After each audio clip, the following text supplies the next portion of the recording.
Heritage వాడిని తెలుసా? ఎవరు తెలుసా? మోహన్ బాబుది. మీకు ఎవరు తెలియదు కదా?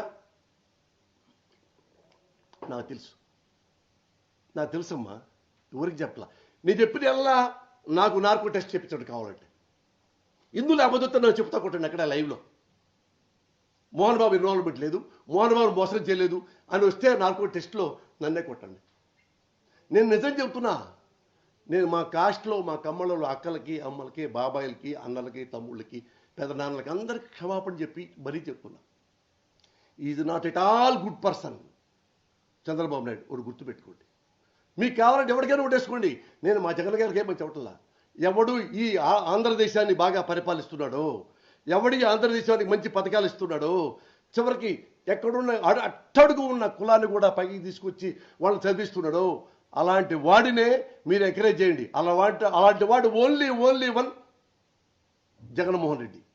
ఆ నోటు దూర్సు ఎందుకు మాట్లాడాలి? నోటు దూర్సు ఎవరిలోకో నీకు ఏంటంటే ఎవరి స్టూడెంట్ మాట్లాడతారా అంటే ఊరుకున్నారు. ఆ సినిమాల్లో అవకాశం కోసం చూసేవాళ్ళు ఎంతకెళ్తాడు పెంట ఎందుకురా బాబు అని చెప్పేసి నోరు పూసి కూరుకుంటే అది లోకుగా తీసుకుని వాళ్ళు స్టూడెంట్ మాట్లాడుతూ ఉంటారు. తదనంతరం రామారావు గారు రాజకీయాల్లో రావడం, ఆయన ముఖ్యమంత్రి రావడం, ఆయన మా అన్నగారు అంటే ఆయన పట్టుకుని ఉన్నాడు. తర్వాత రామారావు గారి తర్వాత చంద్రబాబు గారిని పట్టుకున్నాడు.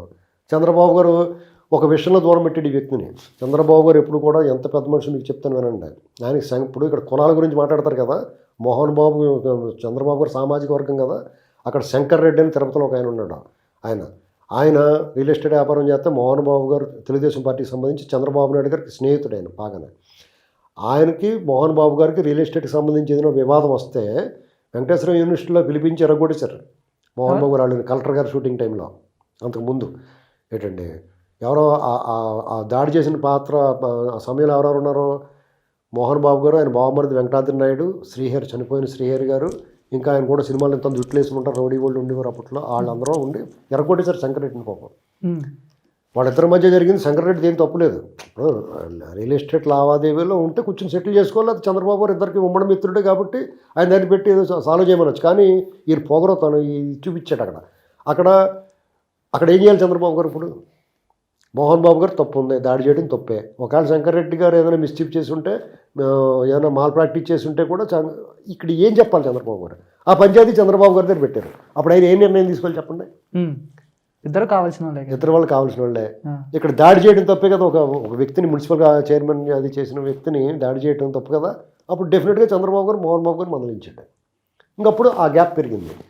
అప్పటి నుంచి హరికృష్ణ గారికి లేకపోతే అందరికీ వ్యతిరేకంగా మాట్లాడతా, సినిమాల్లో విమర్శలు చేస్తా, బీజేపీలో చేరి రకరకాల విన్యాసాలు చేశారు. ఇక చంద్రబాబు గారు ప్రభ వెలుగుతున్నప్పుడు ఇవన్నీ కొడిగట్టిపోయిన దీపాలన్నీ తిరిగి మళ్ళీ చంద్రబాబు గారు మళ్ళీ అధికారంలో 2009లో వచ్చిన తర్వాత కొంచెం దూరంగా ఉన్నా, దగ్గరగా ఉన్నా. 2014 తర్వాత మళ్ళీ కొంచెం దగ్గర అయినట్టున్నాడు. నోట్ల నుంచి దూరంలో వచ్చినా పోగలేడు స్టేజ్ మీద. కానీ లోపల రగులుతూనే ఉంది. చంద్రబాబు గారు ఇప్పుడు ఒకసారి దూరం పెట్టాడంటే ఇంకంతే. అటువంటి వ్యక్తిని, నోటు తురుసున్న వ్యక్తుల్ని, వాళ్ళ పార్టీకి కానీ ఆయనకి కానీ చెడ్డ పేరు వస్తుంది అనుకున్న వాళ్ళని ఆ తలుపులు తీయడాను. తలుపులు తాళం వేసేసి తాళం గరేసేస్తాడు. మళ్ళీ తాళం చేతిలో ఉంటే తీయాల్సి వస్తుందేమో అని. అది బాధ. చంద్రబాబు గారి మీద విషం కక్కి వాళ్ళు అందరి బాధ ఏంటంటే ఇదే. ఎందుకంటే వాళ్ళ ప్రవర్తన వల్ల వాళ్ళు దూరంగా నెట్టివేయబడతారు. దాన్ని చంద్రబాబు గారి మీద వాడుకుని వదిలేస్తాడు. మోహన్ బాబుని ఏ వాడుకుని వదిలేస్తాడు? మోహన్ బాబుకి ఏ ఇమేజ్ ఉందని వాడుకుని వదిలేస్తాడు చంద్రబాబు? చెప్పండి. ఆయన 10 ఓట్లు పడతాయా మోహన్ బాబు గారికి? ఆయన 10 ఓట్లు పడితే ఎందుకు ఆయన తిరిగితే పడలేదు? ఆయన ఎందుకు తిరగలేదు? ఆయన ఎందుకు రాజకీయాల్లో ప్రత్యక్ష ఎన్నికలు ఎందుకు పాల్గొలేదు? ఇలా ఎవరికాడ నేను చాలా గొప్ప అనుకుంటారు చంద్రబాబు గారి దగ్గర. ఆయన ప్రభ, ఆయన నీడలో ఎదుగుదామని ట్రై చేస్తారు. వాళ్ళు ఉపయోగించుకుంటారు. వాళ్ళందరూ ఉపయోగించుకుని వాడుకుని వదిలేస్తారు చంద్రబాబు గారిని.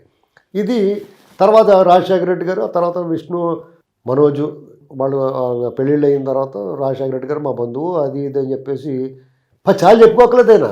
ఎందుకు చెప్పుకోవాలి? రాజశేఖర రెడ్డి గారు వాళ్ళ వంశవృక్షం అలాగ 300 మంది అనేక మూలాలకు వెళ్ళి ఉంటుంది.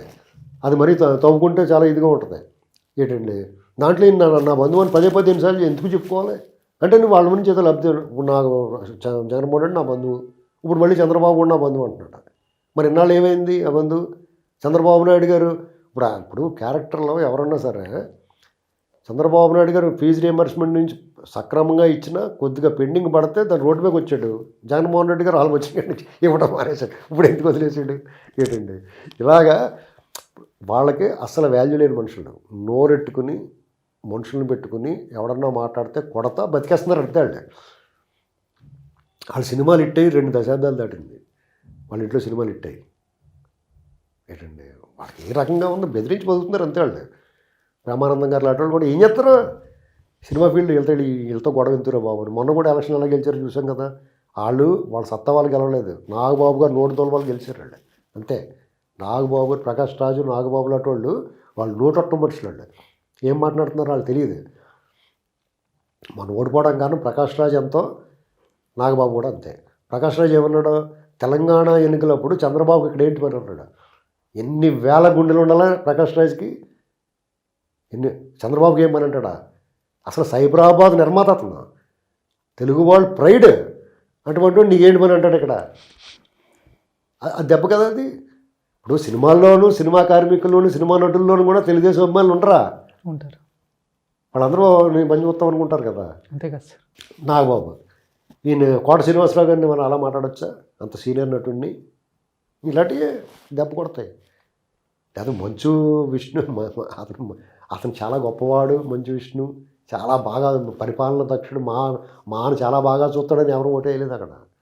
వాళ్ళు ఓడిపోయారు, వీళ్ళు ఓడించలేదు, వాళ్ళు ఓడిపోయారు. అంచేత వాళ్ళు మేము చాలా గొప్ప అనుకుని మోహన్ బాబు గారు. ఇప్పుడు నేను ప్రత్యక్ష రాజకీయాలకు వదిలేస్తున్నాను. నువ్వు ఎక్కడున్నావు ప్రత్యక్ష రాజకీయాల్లో వదిలేస్తానుగా. ఇప్పుడు నాకు పదవి లేకుండా నేను రాజీనామా చేస్తానంటే ఎంత హాస్యాస్పదంగా ఉంటుంది. నువ్వు ఎక్కడన్నా ఒక పంచాయతీ ప్రెసిడెంట్ కింద పోటీ చేసావా, ఒక ఎమ్మెల్యే కింద పోటీ చేసావా, ఒక ఎంపీ కింద పోటీ చేసావా, లేకపోతే రేపో మాపో పోటీ చేద్దాం అనుకుంటున్నావా, ఏదైనా రాజకీయ పార్టీలో క్రియాశీలకంగా ఉన్నావా? ఈ ఏమీ లేకుండా నేను ప్రత్యక్ష రాజకీయాల నుంచి తప్పుకుంటానంటే ఎదురుగుండా నవ్వరుగానే అందరూ కూడా వెనక్కి తిరిగి బళ్ళుమని నవ్వుకుంటారు. ఇలాంటి వాళ్ళందరూ జగన్మోహన్ రెడ్డి గారు పక్కన ఉంటారు. నారాయణమూర్తి గారు, ఆయన మీద ఎంత గౌరవం ఉంటుంది మనకి. ఎందుకంటే ఎంత simple down to earth person అనుకుంటాం మనం ఆయన చూస్తే. ఆయన తీసిన సినిమాలో ఆయన భావజాలం అంతా కూడా ఉంటుంది. ఇప్పుడు ఆంధ్రప్రదేశ్లో జరుగుతున్న అరాచకం, ఆయన ప్రతి సినిమాలో చూపించే అరాచకం అంతా కూడా అక్కడ జరుగుతుంది. ఆ దుర్మార్గం అంతా అక్కడ జరుగుతుంది. రైతులకు అన్యాయం అక్కడ జరుగుతుంది. రాజ్యాంగం చట్టం ఉల్లంఘన జరుగుతుంది అక్కడ. మరి జగన్మోహన్ రెడ్డి గారు చాలా గొప్పగా పరిపాలిస్తున్నాడు, పేదల పక్షపాతి, వెనకబడిన వర్గాలకి దేవుళ్ళు అటుడని ఎలా మాట్లాడగలుగుతున్నాడు ఆయన. అంటే వీళ్ళ భావజాలాన్ని మార్చుకున్నారా, లేకపోతే బానిసలుగా మారిపోతున్నారా? అలాగే అనలేకపోతున్నాం నారాయణమూర్తి గారిని. నారాయణమూర్తి గారిని నేను విమర్శించలేకపోతున్నాను. ఎందుకంటే నారాయణమూర్తి గారిని నేను చూసింది ఆ మనిషి అది. అంటే వీళ్ళు కూడా ఏదన్నా మాయకో, మంత్రానికో, ప్రలోభానికో లొంగిపోయారా? అసలు ఏంటో అర్థం అవ్వట్లేదు ఈ పరిస్థితి. అసలు ఏం చూశారు అందులో? ఇప్పుడు నువ్వు ఒక్క విషయం చూసి అబ్బా రోడ్లు అద్దంలా వేసాడు, పోలవరాన్ని పరిగెట్టిస్తున్నాడు, రాజధాని నిర్మాణం చేస్తున్నాడు, నిరుద్యోగులకు ఉపాధి కల్పించాడు, ఉద్యోగాలు వస్తున్నాయి, పెట్టుబడులు తీసుకొచ్చాడు, అద్భుతంగా ఉంది అభివృద్ధి అనుకుంటే పోనీ మీరు అభిమానించండి, పర్లేదు. వాళ్ళు చేసిన పనులు వీళ్ళ రంగులు వేసుకుని, వాళ్ళ పథకాలకు వీళ్ళ పేర్లు పెట్టుకుని, అన్నా క్యాంటీన్లో 5 రూపాయలకు భోజనం పెట్టి క్యాంటీన్ మూసేసినందుకు నారాయణమూర్తి గారు లాంటి పేదల పక్షపాతి, పేదల కోసం 8 బడుగు బలహీన వర్గాలని కోసం సినిమాలు తీసి ఆయన భావజాలాన్ని చూపించి ఇవాళకి కూడా రోడ్డు మీద నడిచి తిరుగుతా కిలోమీటర్ల పైగా అంత ఇదిగా డౌన్ టు ఎర్త్ ఉండి ఇవాళకి కూడా నోకియా ఫోన్ వాడతా అంత సింపుల్గా ఉండే వ్యక్తి ఎలా పొగడగలుగుతున్నాడు ఆయన్ని? ఇది కదా భావదారిద్ర్యం అంటే. ఇలాంటి పరిస్థితులన్నీ చూసిన తర్వాత జగన్మోహన్ రెడ్డి గారి పట్ల సినిమా పరిశ్రమలో 3 వంతులు ఖచ్చితంగా 100% సైకిల్ ఉంటారు అన్ని చోట్ల, అన్ని వర్గాల్లోనూ.